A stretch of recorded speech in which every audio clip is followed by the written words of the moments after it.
This is CGTN, China Global Television Network.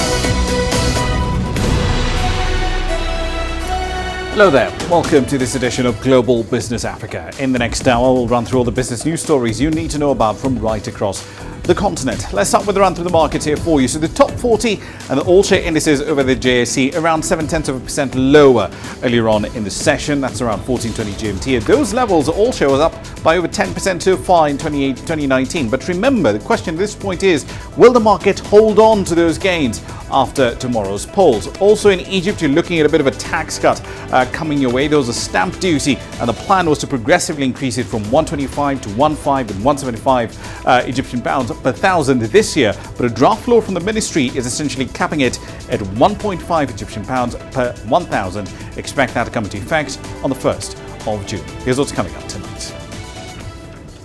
We'll be looking at various political parties' economic policies ahead of South Africa's general elections. China's top negotiator will be travelling to the US for more trade talks. And we'll also look at how young graffiti artists are documenting Sudan's historic political transition through art.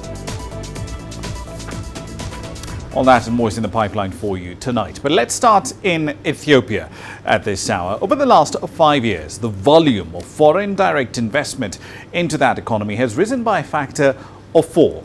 That's according to data from the Ethiopian Investment Commission. On average, at least $4 billion in FDI flows into that country every year. Starting us off tonight, here's CGTN's Girum Chala.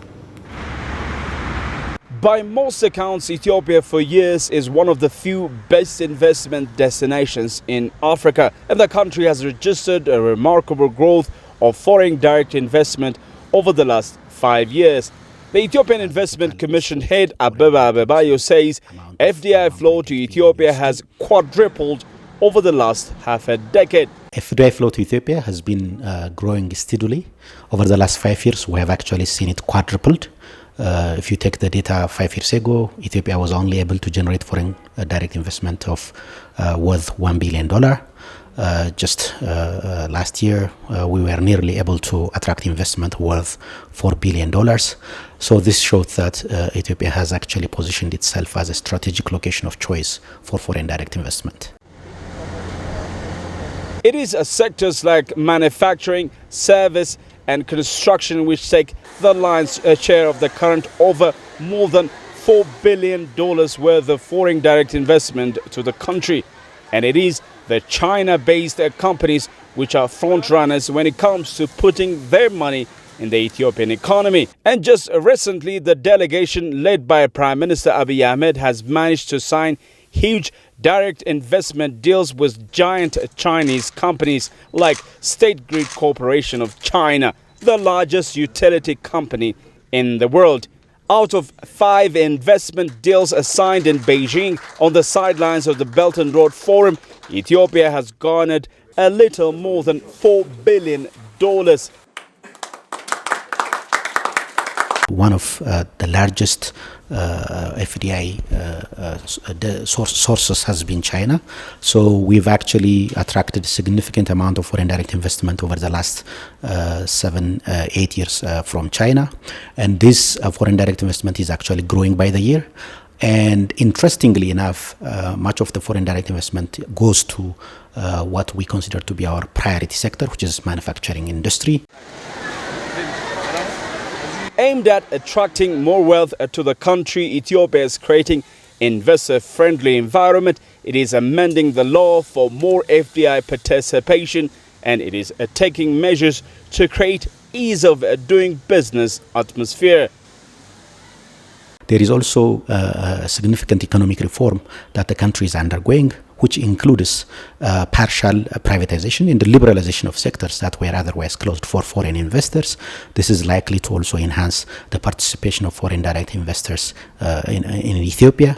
But still, many suggest Ethiopia needs to quickly and amicably address the spiraling ethnic-based conflict and insecurity throughout the country. What is happening in the country has slightly slowed down the rapid economic growth. However, with a comprehensive effort exerted by all stakeholders and with a strong commitment from the government, Ethiopia is expected to continue being the fastest growing African economy in the world.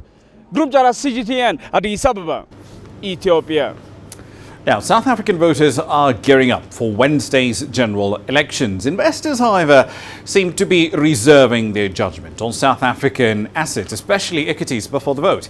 Now, the number of shares that did change hands at the JSE has dwindled to the lowest level seen this year, at least as measured on a monthly basis.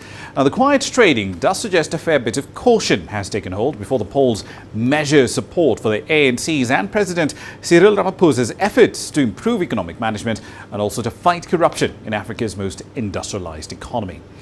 Right then, so ahead of tomorrow's elections, what sort of economic policies are on offer from the main parties? Let's examine the options available with Chris Hart. He's an economist. He joins us live from Johannesburg tonight. Good to see you, Chris. So once these polls are over and a new parliament is constituted, what are the top 3 economic matters that the next government must address? Well, basically, South Africa's reached, you could say, its high point, if you like, 10 years ago. That was 2 elections ago. And the change in leadership at the time and the change in thinking in terms of economic policy has been incremental, but certainly it's been inexorable that the economy has been increasingly constricted through higher taxes, higher, more stringent regulation, and of course unbridled corruption. The corruption has been unbelievable, and that certainly has been a lot more obvious in the last 5 years. And the various commissions that have been opened as an inquiry into this corruption has certainly been an eye-opener, but shouldn't have been a surprise to anybody. Basically, it's trying to get more detail and facts in that, and certainly certain areas haven't been there. So I refer to the 3 ugly sisters as the unbridled corruption, over-taxation and over-regulation. And it's one of the reasons South Africa has become a low-growth country, even though it is a high-potential country.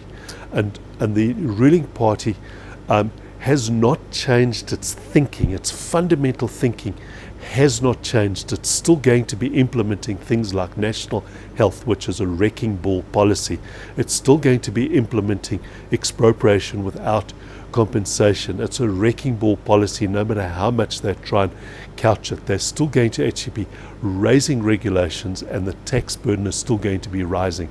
And that of course is a concern.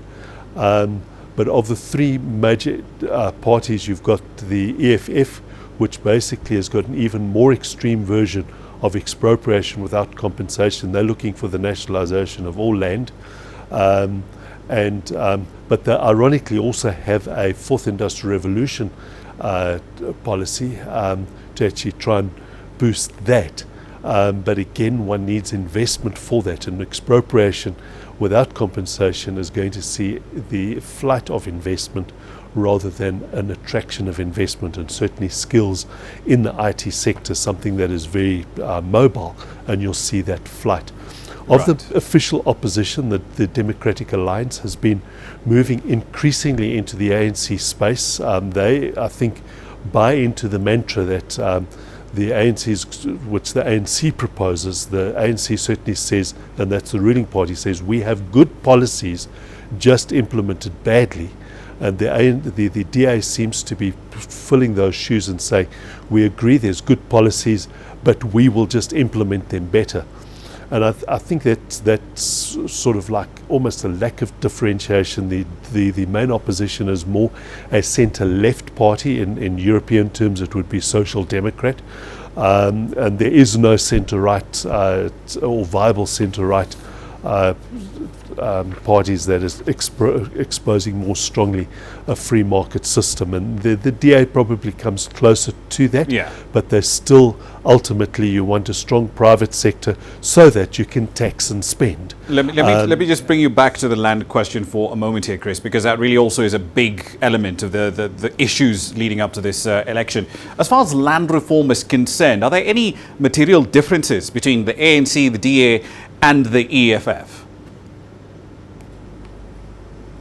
Yeah, the material differences is that the ANC still believes in private ownership of land, except that they do believe that they should have the right to expropriate without compensation, and they claim they'll do it in a responsible way that doesn't affect economic growth. I think that's an oxymoron, though, because there is no example in the whole wide world where expropriation without compensation actually has led to any economic success. That's the basic cornerstone.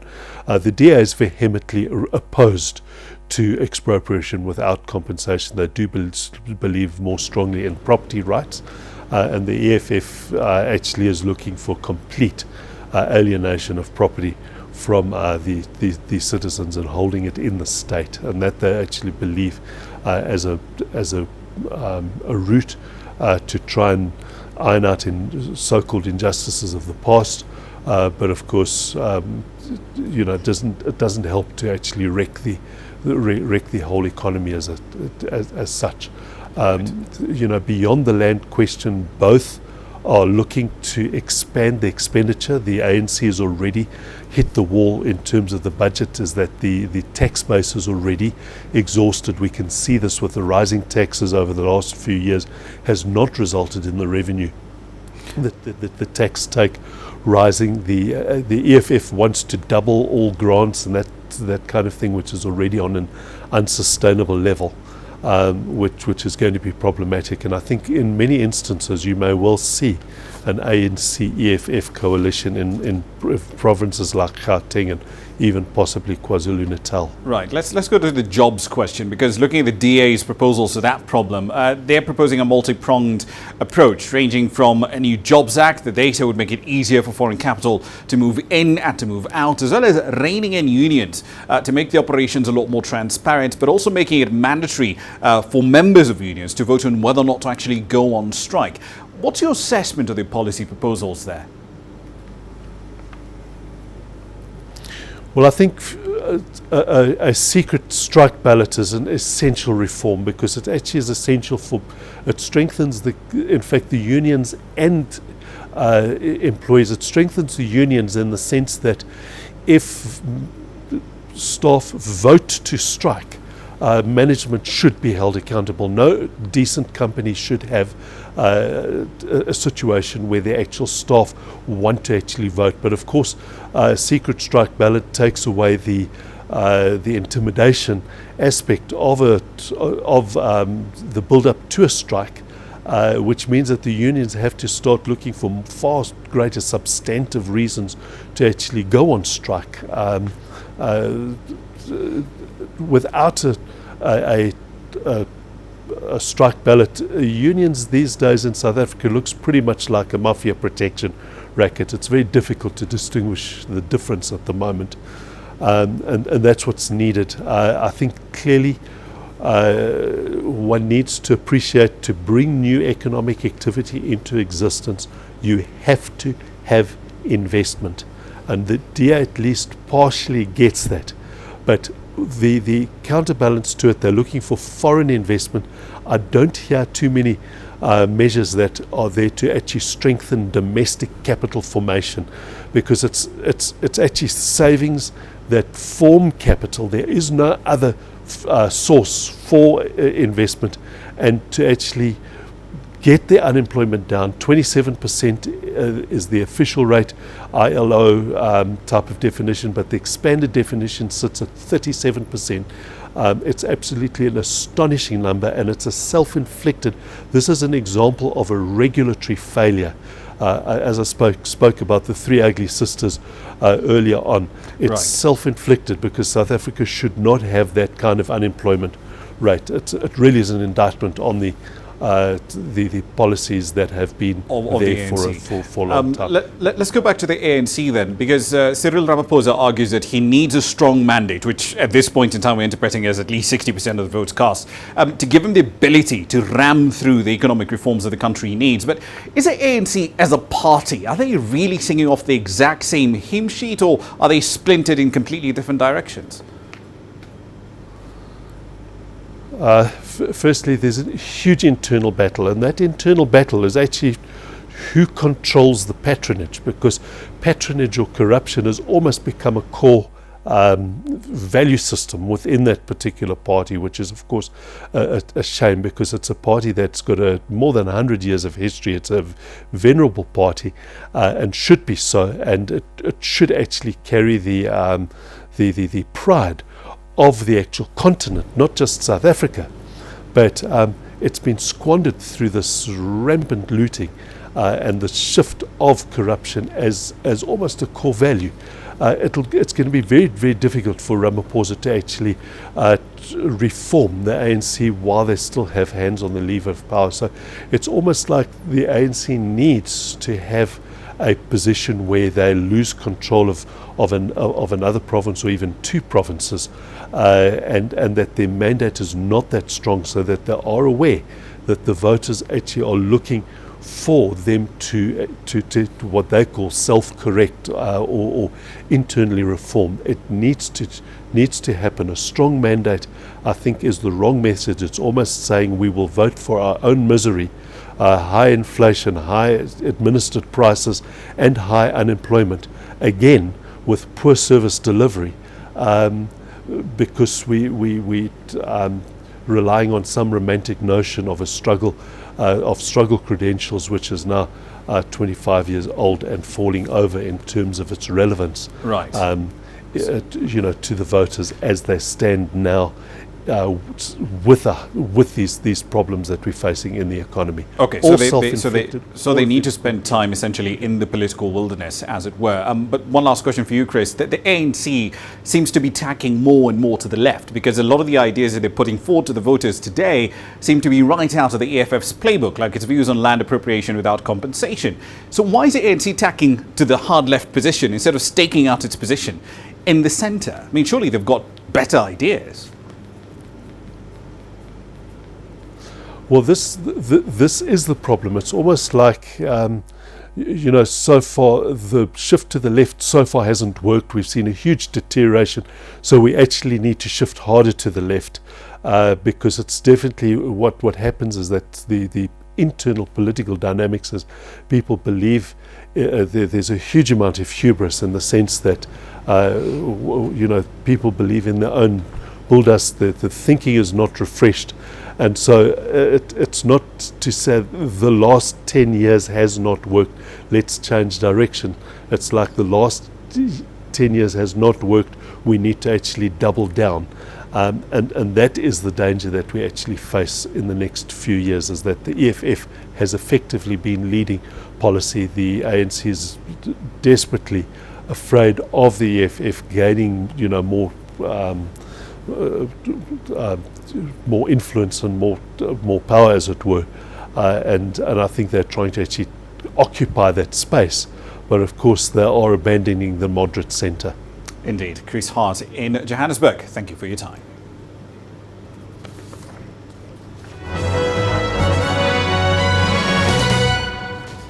All right, then a quick run through some company headlines, and we start in South Africa. According to the Transnet board chair, Popo Molefe, the capture of the firm was a relatively sophisticated operation. Molefe says that key individuals responsible for making strategic decisions about the enterprise were targeted in an effort to benefit the interests of a few. He made those comments while testifying before Justice Raymond Zondo's Commission of Inquiry. He shared details on the data the Transnet board had found at the State Rail, Port and Pipeline Company after its appointment in May last year. Over in East Africa, Kenya Airways will resume daily flights to Malindi from the 10th of June after suspending operations on that domestic route 6 years ago. The national carrier withdrew from the Malindi route, citing difficulties in landing on an airstrip that it described as being in poor condition. Still on aviation matters, but much further afield, Canada's Bombardier will sell its wing component plant in Morocco to a manufacturer that will continue to supply Bombardier after the sale. Last week, the plane and train maker said it would unite its corporate and regional jet units into one aviation division. It also plans to sell its manufacturing plants in Belfast and Casablanca.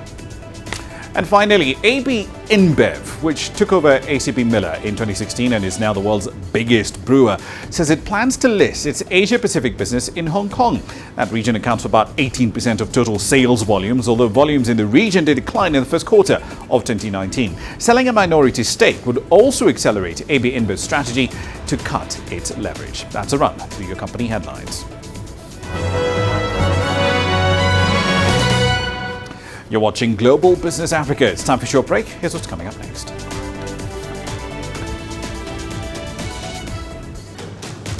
African agencies are discussing ways of fighting corruption at the summit in Uganda. And MTN is oiling the wheels for its planned listing on the Nigerian stock market. All that and more is in the pipeline for you. The world economy as we know it is about to change. Global business reports highlight emerging markets, developing countries, and dynamic sectors worldwide. We feature top analysts and newsmakers to provide perspectives on every facet of business. From an on-the-ground perspective, we provide you with balanced and objective assessments. Fast, sharp, and insightful. Global Business. Only on CGTN. Every story starts out like this. Okay. We'll head up now. But beyond the rush of the numbers, there's always a more fundamental question. What happened? Who has been affected? When market-moving decisions are made, who's responsible and why? Let's get some reaction on ground. Joining us in Johannesburg is Sutra. Hello, Nairobi. This is how all stories begin. See how they end. Only on Global Business.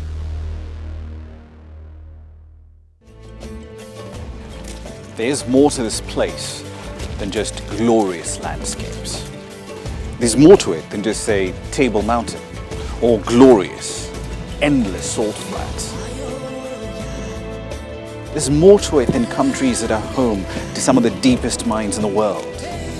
There is so much more to this place, even if it is home to some of the finest diamonds on the planet. It is the sheer diversity of the people who call Southern Africa home and the relentless drive to make it a better place that make it so special. And we know that because this too is home.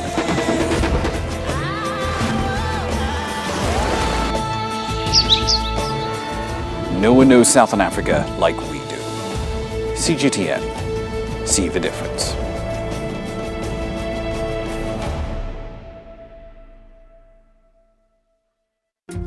Africa is the nexus of enterprise, and Global Business will tell you why it matters. From the mega investment projects to multi-billion-dollar mergers and acquisitions. Africa today collects, just in terms of revenues from taxes alone, $545 billion a year. If you take 10% of that and you devote it to the energy sector, problem solved.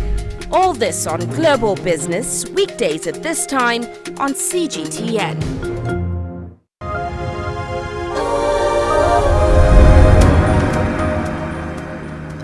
Welcome back to the program.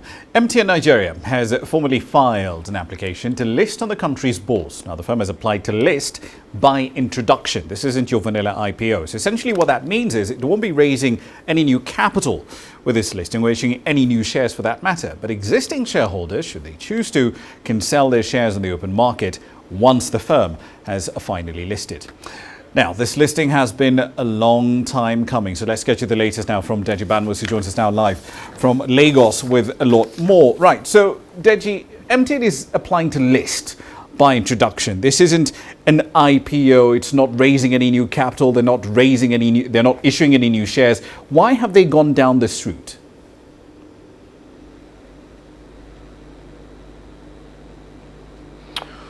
Well, we just have to go back to what the chief executive of MTN actually said sometime last year when this issue of the $2 billion tax case now with the Attorney General of the Federation of Nigeria now broke. Back then, the CEO of MTN actually said that because of the case, you know, listing on the stock exchange via an IPO, that MTN would not be getting a fair valuation now of its shares. So I think that's basically the main reason why it's decided to list via an introduction and not the IPO that everyone had expected. Remember that MTN had actually confirmed before that case actually started that it was going to be an IPO. But then when the case started, well, it felt that it was not going to get a fair valuation, and that's the reason why it's decided to go by means of introduction. Ramah?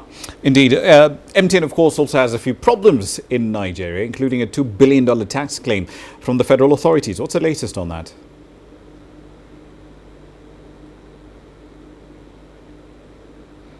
Well, the latest is that the case actually came up earlier today, and the judge, of course, ruled because the Attorney General of the country had actually filed a preliminary objection now saying that the case was statute barred because MTN had actually taken the Attorney General to court, insisting that it was not under the purview of the Attorney General to assess tax, customs duties and all of that.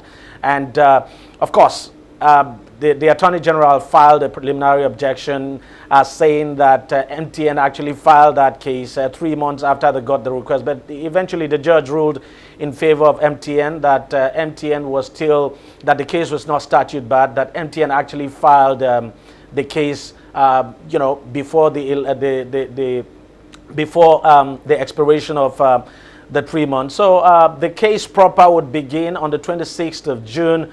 That's just it. That's the way it is. So you have a situation where the Attorney General has lost the first round. The main round now begins on the 26th of June. So it's going to be a long process.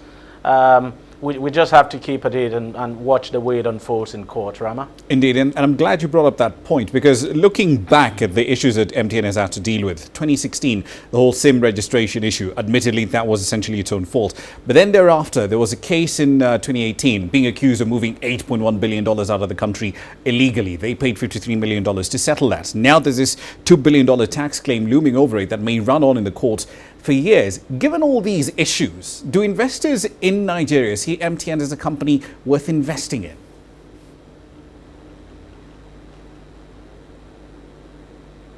Absolutely.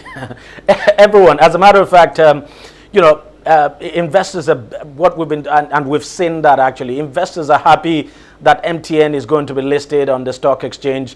You just have to look at the potential. We're talking about, it's actually the dominant player in the telecoms industry in this country. We're talking about a telecoms firm now that has as many as 66 million subscribers. And then it's also planning to launch, I think by June or so, it's planning to roll out mobile payment services in this country. So the potential is huge. You look at that subscriber base and you look at the level it could get to. So it's huge, and people still believe in MTN. Investors trust it. They know it's a profit-making venture, and they have no doubt all these cases would not in any way sway investors away from MTN at all. And everyone believes that somehow all these cases will be resolved, because look, it's also not in the interest of Nigeria to get for MTN to do badly or to get MTN out of this country.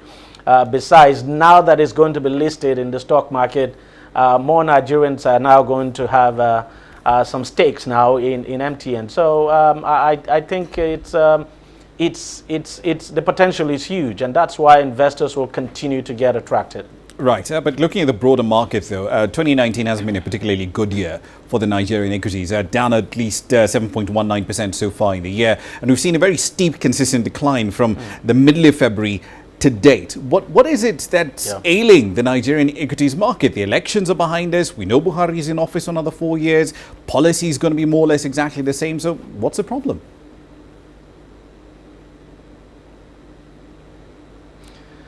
Well, you're right. The elections are behind us, but not completely behind us, Ramah, because, the elections, of course, were supposed to happen on the 16th of February. It got postponed to the 23rd of February, and then governorship elections came after that. Investor uncertainties are still very much in place. President Buhari, of course, won that election, but he's not been sworn in. He's actually not, until he's sworn in, that's when we would know what, or he would announce his cabinet. Now, I think investors are probably waiting to see see what the policies would be, and of course see what, the shape of the next cabinet. I'm talking about Buhari's cabinet now, and then that way they'll be able to determine what his policies would be going forward. So I think that's part of the problem, and of course the election hangover is still there. It's still there. We can't deny that. So let's just wait until after May 29th, when the president is sworn in for a second term, and probably when he announces his cabinet, then I think things should begin to take a completely different shape. But we also, Ramah, cannot discountenance the fact that sometimes profit takers too, could force the markets down, as we've seen in quite a number of cases this period, where you would see maybe for 2-3 days in a row the market would do very well, and then profit takers would come in, and through that process the market will go down. But if, at the end of the day, everything boils down to investors' uncertainties now. People are just waiting, especially the foreign portfolio investors now. They're waiting to see what the policies would be. They're waiting to see what the shape of that cabinet would look like. And then they'll be able to make up their mind whether, to return and whether to continue to put in money into the stock market. Ramah? All right, we'll leave it there for the time being. Dajibat was live in Lagos. Thank you very much. Now, we're still in Africa's biggest single crude oil producer, Nigeria. It's reviving plans to double oil production and triple its refining capacity within 6 years. Yes, I know these are promises we've heard before. Now, the OPEC member is looking to pump at least 4 million barrels of crude a day by 2025 and to increase its refining capacity to 1.5 million barrels of crude per day to eliminate its dependency right now on imported fuel. Here's CGTN's Kelechi Mikalam with the details on that roadmap. Nigeria's average production capacity currently stands at 2 million barrels per day. The state-owned petroleum company is seeking to double it to 4 million by 2025. It set the same target in 2010 but failed to achieve it, blaming it on militancy in the oil-rich Niger Delta, repeated oil spills due to aging infrastructure, and oil theft. But the oil industry has also been struggling to attract the required investments to boost output capacity. Nearly all those obstacles have not been tackled to date. Nigeria is also a member of the global oil cartel, OPEC, where it signed to cap its output below 2 million barrels. But can Nigeria achieve the 4 million barrel capacity before the next decade? It doesn't look as if it's achievable, looking at the factors on ground that have not been addressed. One of such is the issue of insecurity. Investors who are coming to invest their money into oil production in Nigeria need to be secured. But look at the rate of killings and kidnapping going on around the countries. Who will want to come and invest? Who will want to come and risk his life to invest in Nigeria oil and gas sector? The current improvement in global oil prices was achieved by OPEC members, including Nigeria, agreeing to cut output by 1.2 million barrels. By reviving plans to double its output, Nigeria is walking away from an agreement it supported earlier on.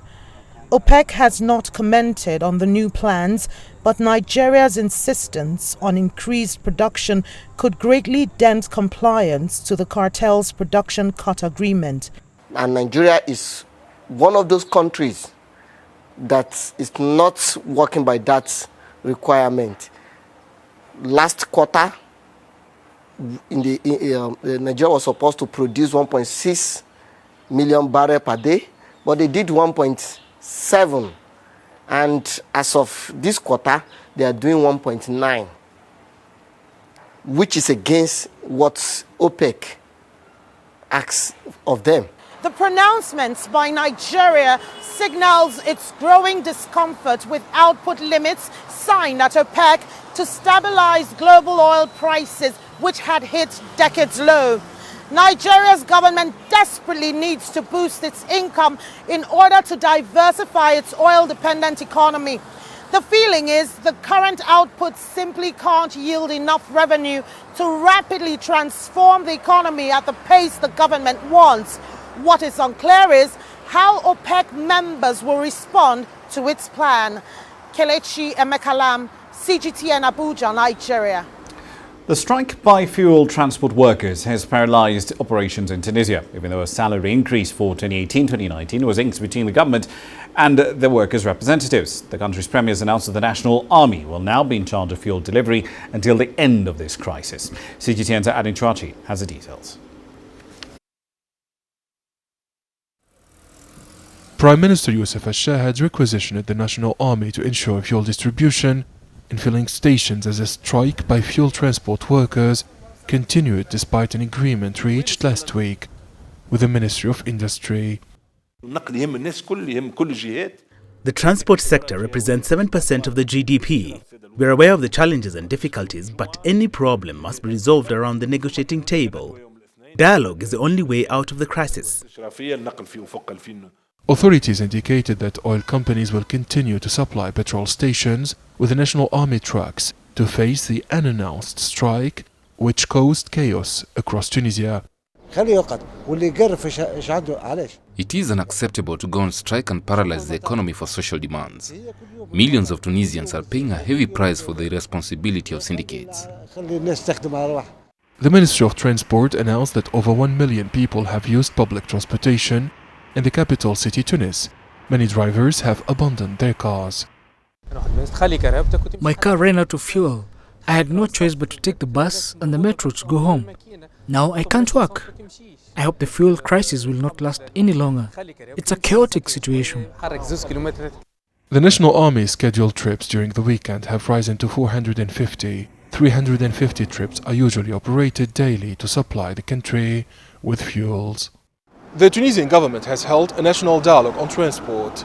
All stakeholders from the private and public sectors have attended the event to discuss the main challenges and problems facing this vital sector.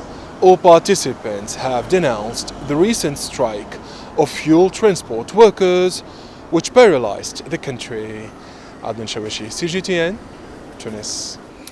Anti-corruption agencies across the continent are calling for more focused efforts to tackle stolen money across the continent.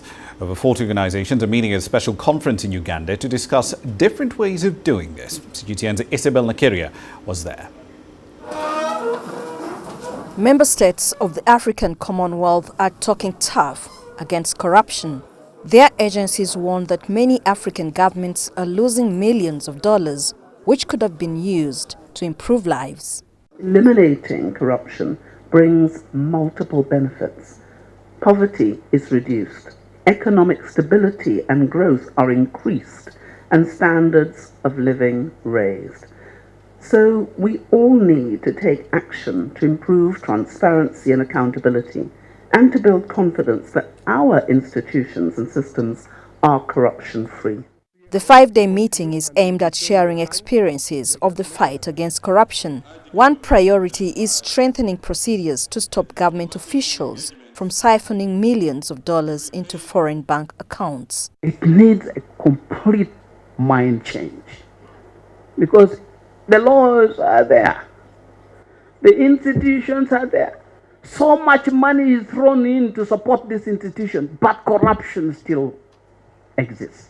Participants point to Rwanda as one country that has put in effort in the fight against corruption. It has enacted new legislation to improve asset recovery and tackle money laundering and terrorism financing.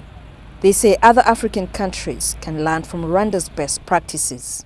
It's expected that countries participating in this conference will renew their commitments in learning from each other and hopefully make strides in ridding their countries of the corruption that is robbing them of valuable resources. Isabel Nakiria, CGTN, Kampala. It's time for another break. You're watching Global Business Africa. Here's what's coming up next. China's top negotiator is headed to the United States for further trade talks. And we'll be looking at ways in how machine learning and AI can play a key role in boosting the digital economy.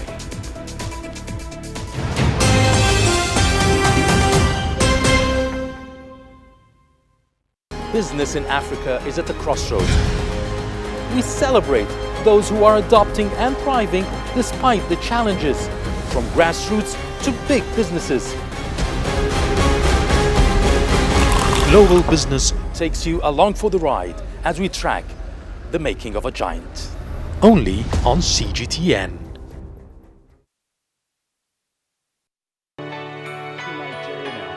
Economic data out of the country. The country's foreign currency reserves.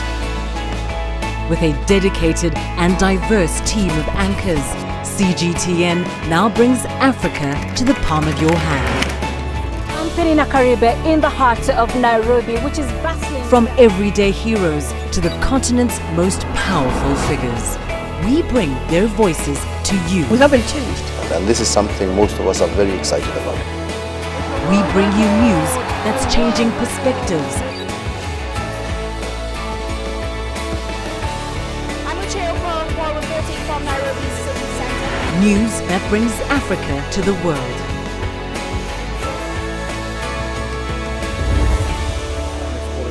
CGTN. See the difference.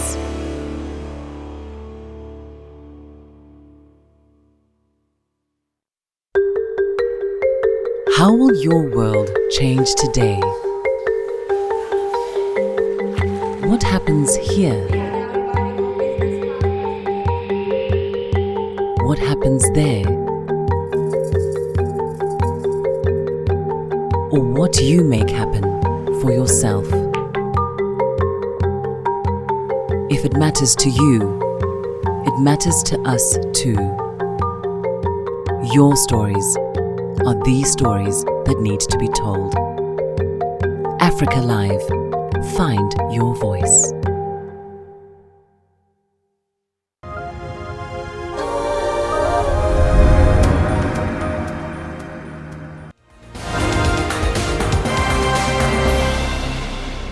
Welcome back. Let's recap the stories making you headlines at this hour. Starting in Libya, the struggling Prime Minister has met the Italian Prime Minister in an effort to drum up support for the UN-backed government. The government of national unity has been under attack since early April from forces under General Khalifa Haftar. According to the UN Health Agency, the fighting has killed at least 432 people so far. Elsewhere in the continent, victims in Mozambique are calling for more help in the aftermath of cyclones Idai and Kenneth, especially in the northern coastal region of Pemba. According to the country's National Institute of Disaster Management, 38 people so far have been confirmed dead. More than 20,000 others are reportedly without proper shelter. And the European Union is committing more than $150 million to the West African regional body ECOWAS to combat maritime insecurity in the Gulf of Guinea. The head of the EU delegation to Nigeria announced the renewed funding at a maritime security summit in Abuja. That's a run through your headlines. On to trade matters now. Beijing has confirmed that its top negotiator, Vice Premier Liu He, will visit the United States for trade talks. Now, he's set to attend the next round of talks in Washington at the invitation of the U.S. Trade Representative Robert Lighthizer and the Treasury Secretary Steve Mnuchin. Now, the two-day trip will start on Thursday. China's foreign ministry has emphasized that tariffs will not solve the dispute between the world's two largest economies. Thousands of people are taking part in the second Digital China Summit to discuss how to best protect personal data and properly apply 5G and AI technology. CGTN's Wule is there. No cash, no credit card. Even if your smartphone is powered off, you can just pay with your face. 你好，给我来一个茉莉花茶。Smile and confirm your phone number. That's it. Paying just less than 10 seconds. And this kind of facial recognition technology has made our shopping experience safer as well as faster. Here is a digital trash recycling machine. People can sort and recycle their waste with their phone. It seems every corner of China is embracing digital technology to build a smart city. But how to better use the latest technologies like 5G and AI, and what about data security risks and other challenges ahead? Let's go to some industry pros to find out. More than 1,500 officials, company representatives, and scholars are attending this second Digital China Summit in Fuzhou. Industry leader Digital China Group is one of them. Its chairman Guowei says the key is properly applying 5G and AI where needed. One of our major challenges is how to use the latest technologies to upgrade the infrastructure or traditional sectors. Many digital companies don't understand the real needs of traditional industries. From e-governance to smart cities and factories, China's digital economy has produced a vast expanse of data. Many companies expect more policy support to share and make the best use of the data value. Data among government departments is shared, but whether it is possible to open data sources to companies for public use, there is no clear policy. According to the recent white paper, China's domestic digital economy reached 31.3 trillion yuan in 2018. That's about $4.6 trillion and roughly 34.8% of China's GDP. Through this summit, these companies hope that more collaboration will find new solutions for challenges ahead. Wu Lei, CGTN, Fuzhou City, Fujian Province. Now, that Digital China Summit comes as South Korea prepares to launch the world's largest superfast 5G network. As you're about to see, this is really the bedrock of a layer of connected services that combine facial recognition tech and robotics in the workplace. The 5G Intelligence Office is located in a building in the center of Seoul. Workers can enter without any paper or fingerprint identification. That's because the gates can automatically process face recognition. Once inside, the office workers can start their day by activating all the data stored in the cloud by simply inserting their smartphones into a docking unit. The only equipment they need is a display monitor and a keyboard. Now I can sit wherever I like. And as long as you bring the smartphone, any content stored in the cloud can be shared. It's really convenient. The combination of 5G and cloud technologies will provide a substantial capacity, flexibility, and functionality. The system features access to large amounts of data collection and can accommodate more than 300 users simultaneously. A rest area in the office offers intelligent vending machines and robotic baristas. Workers can make orders via smartphones, and the robots would prepare the coffee according to their tastes within 2 minutes. The goal of setting 5G Intelligence Office is to create more accessible and advanced working environment that naturally improves everyone's efficiency. The Intelligence Office design also includes more than 2,400 sensors that monitor the environment. In addition to offices, the 5G technology is also expected to be used in intelligent farms, home appliances, and factories. Victor Ning, CGTN. Almost a year ago, the ride-hailing giant Grab announced its bid to become an everyday super app for Southeast Asia, pretty much the way WeChat is in China. The objective is to create a single ecosystem which includes everything from payments on one end to maps and food delivery in one app. Since then, it's ventured into a range of services. But the question still remains, can Grab really be the region's largest super app? Birulu finds out for us tonight on What's Hot. Let's talk about 4 brand new services that we're bringing to all of you here in Singapore, as well as to other countries around the region. Furthering its goal of becoming Southeast Asia's super app of choice, Grab launched 4 new services. Users now can book hotels and movie tickets directly through the Grab app. Other new services include Video on Demand and Trip Planner, which combines all types of public transportation in the city, allowing customers to choose how they want to travel. The announcement came just a week after Grab integrated its highly successful food delivery service, Grab Food, into its everyday app. We asked Grab if there is a risk of losing focus as they diversify into multiple services. They disagree with the argument by saying that they're not trying to get into everything. Their focus is on services that are demanded by the customers and can be supported by the Grab platform and its existing network. Our super app strategy is very much around working with partners. Grab platform truly is an open ecosystem, the first and only of its kind in Southeast Asia, where partners can build directly onto the platform, use our components, use GrabPay, use GrabID. Thank you, Vishal. Going forward, Gerald also disclosed Grab's plan to bring in an additional 500 partners into their ecosystem within a year.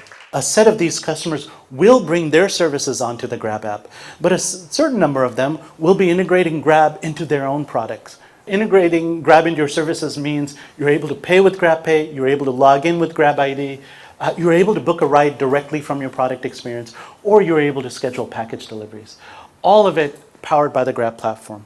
Some experts believe only a fraction of customers are likely to choose Grab over existing industry leaders in each sector. I like the partner model. The only thing is the partner model has slightly lower margins. So if you do it yourself, your margins are going to be high. If you do it through partners, you are going to get a cut out of that, whatever partner earns. Grab currently operates in 336 cities and holds e-payment licenses in 6 countries. Despite that, its bid to become the super app faces tough competition from its arch-rival Gojek. As both giants continue their efforts in services beyond ride-hailing, only time will tell which one wins the battle of the super apps. Mirulu, CGTN, Singapore. Let's run through some commodity prices for you here, shall we? So we're not going to focus on oil tonight. We're going to focus instead on something we all consume, coffee. The low, slow fall of coffee futures, that continued today. We had a near 2% fall at 1342 GMT. 88.35 was the relevant price. The International Coffee Organization is estimating that the surplus that you're looking at from the 2018-2019 season is almost 4 million bags. Robusta coffee futures, 13.23 a ton in London, lowest since June 2010. Arabica not doing particularly better. The futures for July were actually close to lows that we last saw in 2005. Here's what's coming up next.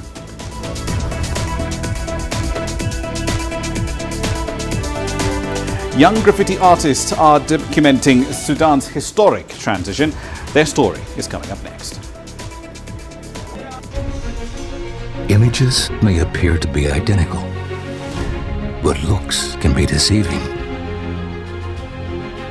The difference is not always obvious. It has to be discovered. There are always different sides to a story. We put the focus on the details. To see more, to understand better. CGTN. See the difference. The greatest journeys, the greatest sights, the greatest adventures. Here in Qanater, this weir allows the locals to walk on water. We're far more than just TV news. We're your passport to the wonders of Africa. To bring you stories of struggle, survival and hope.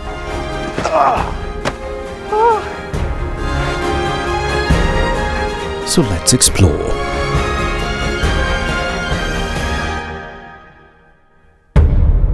CGTN. See the difference. You don't find the stories of North Africa by sitting on the sidelines.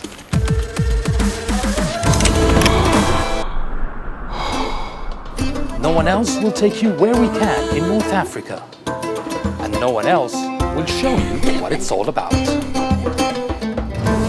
CGTN, see the difference.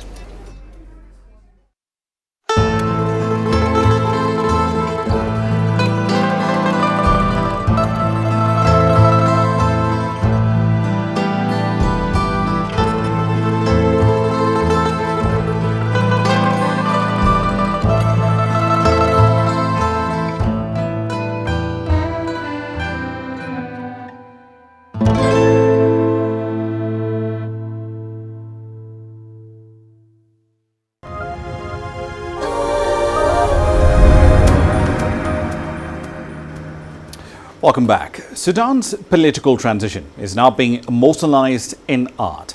A number of graffiti artists in the country's capital are working on creating a visual legacy of the protests and the protesters that led to the ousting of the former head of state, Omar Hassan al-Bashir, in April.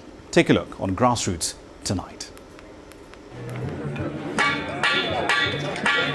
Sudanese artists have adorned the walls of Khartoum with the memories of the protests. It's part of a project to construct a large painted cloth with signatures of protesters to depict the ousting of Omar al-Bashir as it unfolded. 1 million signatures are expected to find their way to the cloth. The cloth will then be hung all over the walls of the city. This is the documentation of history, names and the revolution of Sudan. If the uprising is not documented, then coming generations will not have a history because they will not know our history. We are documenting the history of previous generations, documenting the history of the martyrs who died, and documenting our history as fine artists. Organizers hope their adorned cloth will attract global attention. Finally, we can say that justice has been done for our revolution. Among our very good work is our mural, which will hopefully enter the Guinness World Records, along with the amount of paintings done by the artists, which is very beautiful work. I believe that the space used by the fine artists in Sudan during the revolution will turn into a tourist attraction that is registered by the Ministry of Tourism, just like the other locations including the Berlin Wall and other places in Europe that have seen conflict. Fine art is a real mark that has translated all phenomena of the revolution in all shapes as well as in all inner emotions of people. Former Sudan's President Omar al-Bashir was removed by the military on the 11th of April after months of demonstrations against his 30-year rule. Chamrono, CGTN. All right, then a quick run through the currencies for you. We did start with South Africa, but only makes sense to close with it. Some interesting data coming out of that side of the world. Take bond yields, for instance. Not only are the country's 10-year notes way higher than Brazil's, and remember, Brazil has a junk rating, but the spread on the yields between the 10-year and the 2-year notes in South Africa, that's also expanded by quite a bit. Foreign investors have also sold over $440 million in South African bonds since mid-April. The rand, very little change against the dollar today, but if you stretch out that window with the last elections, so all the way back to 2014, it's down by over 39% against the greenback. That's a run through your currencies, and that's it for us tonight here on Global Business Africa. As always, we'd like to hear your thoughts on the content you've seen here in the program in the last hour or so. There are several ways to get your thoughts back to us. All of them are on your screen right now. I'm Ramah Nyang in the Kenyan capital, Nairobi. Thank you for your company in the last hour. The World Today is up next from Washington, D.C.